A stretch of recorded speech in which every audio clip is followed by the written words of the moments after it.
জীবনে বড় কিছু করার ইচ্ছা তো আমাদের সবারই থাকে, তাই না? কিন্তু মজার ব্যাপার হলো অনেক সময় ওই বড় লক্ষ্যগুলোই আমাদের আটকে দেয়।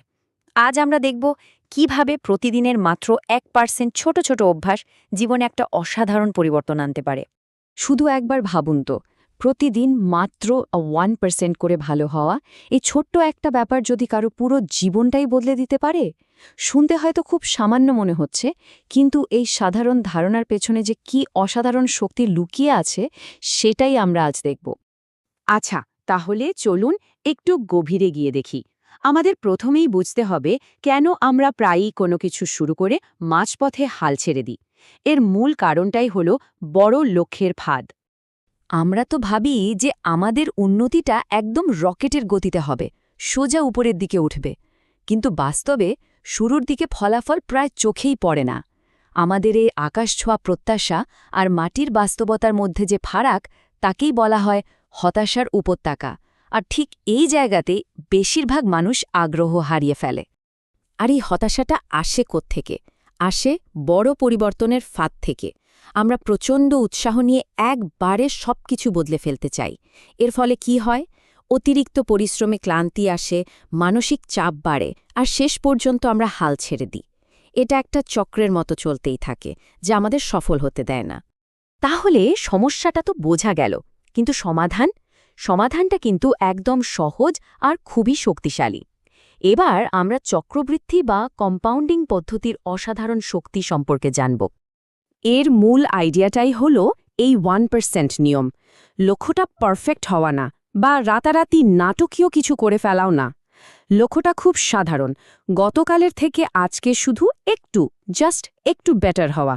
খুবই সহজ এবং অর্জনযোগ্য একটা ধারণা, তাই না? আসুন এর পেছনের অঙ্কটা দেখি। বেশ মজার কিন্তু। যদি প্রতিদিন মাত্র 1% করে উন্নতি করা হয়, তাহলে ৩৬৫ দিন পর, মানে ১ বছর পর, ফলাফলটা কি দাঁড়াবে? ফলাফলটা 365% বা প্রায় 3.5 গুণ নয়, বরং প্রায় 38 গুণ। ভাবা যায় 1 বছরে কেউ তার আগের অবস্থার চেয়ে 37-38 গুণ ভালো হতে পারে। এটাই হলো ছোট ছোট ধারাবাহিক প্রচেষ্টার আসল জাদু। এই ছবিটা দেখলেই ব্যাপারটা পরিষ্কার হয়ে যাবে। দেখেন, প্রথম দিকে গ্রাফটা প্রায় ফ্ল্যাট, মনেই হচ্ছে না কিছু হচ্ছে। কিন্তু সময় গড়ানোর সাথে সাথে এই ছোট ছোট চেষ্টাই চক্রবৃদ্ধি হারে বেড়ে একটা অবিশ্বাস্য বিস্ফোরক পরিবর্তন নিয়ে আসে। তার মানে আসল খেলাটা কিন্তু তীব্রতার না, আসল খেলাটা হলো ধারাবাহিকতার। কিন্তু প্রশ্ন হলো, এই ধারাবাহিকতা এতটা শক্তিশালী কেন? চলুন সেটাই এবার দেখি। এখানে দুটো স্তম্ভের ছবি দিয়ে ব্যাপারটা খুব সুন্দরভাবে বোঝানো হয়েছে। বাম দিকে দেখুন, ওই যে ফাটা স্তম্ভটা, ওটা হলো একবারে সব করে ফেলার চেষ্টার ফল, ভঙ্গুর ঠুঙ্কো।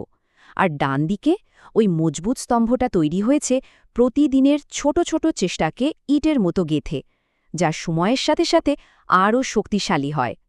আচ্ছা, তাহলে এই দুটো পথের পার্থক্যটা এক নজরে দেখে নেওয়া যাক। একবারে সব করার চেষ্টায় প্রচণ্ড মানসিক চাপ তৈরি হয়, আর ফলাফল হয় হাল ছেড়ে দেওয়া। অন্যদিকে প্রতিদিন 1% উন্নতির পদ্ধতিতে নিজের ক্ষমতার মধ্যে থেকে কাজ করে বিশাল সাফল্য অর্জন করা যায়। এই গ্রাফটা এর পেছনের সাইকোলজিটা একদম পরিষ্কার করে দেয়। ওই যে লাল লাইনটা দেখছেন, ওটা হলো বড় পরিবর্তনের চেষ্টা। আমাদের মানসিক ক্ষমতার বাইরে চলে যায়, আর তারপরই ধপাস করে নিচে পড়ে যায়। কিন্তু সবুজ লাইনটা দেখুন, ওই 1% উন্নতি, এটা সবসময় আমাদের ক্ষমতার মধ্যেই থাকে। তাই এটা টেকসই। অনেক তো তত্ত্বকথা হলো, এখন আসল কথায় আসি। এই যাত্রাটা শুরু হবে কিভাবে? প্রথম পদক্ষেপটা কি হবে? এই কথাটা মনে গেঁথে নেওয়ার মতো। কোনো একটা যুগান্তকারী মুহূর্তের অপেক্ষা করার দরকার নেই। যা দরকার তা হলো প্রতিদিনের একটু একটু করে অগ্রগতি। ফোকাসটা কোনো একটা বড় দিনের ওপর না, বরং প্রতিদিনের ছোট ছোট পদক্ষেপের ওপর রাখতে হবে। আসলে অসাধারণ সাফল্যের চূড়ায় পৌঁছানোর রাস্তাটা কিন্তু এরকম ছোট ছোট সহজ ধাপ দিয়েই তৈরি। একটার পর একটা ধাপ, যা সামলানো সম্ভব। ব্যাস, প্রতিটি পদক্ষেপই গুরুত্বপূর্ণ এবং লক্ষ্যের দিকে এগিয়ে নিয়ে যায়। তাহলে সবশেষে প্রশ্নটা এটাই, এমন কোনো একটা 1% উন্নতি আছে যা আজ থেকে শুরু করা যায়? উত্তরটা হয়তো খুবই সাধারণ কিছু হবে, কিন্তু এর প্রভাব সেটা হতে পারে অসাধারণ, একটু ভেবে দেখলেই হয়। Thanks for watching. Don't forget to like and subscribe to Animated Shikha for more videos.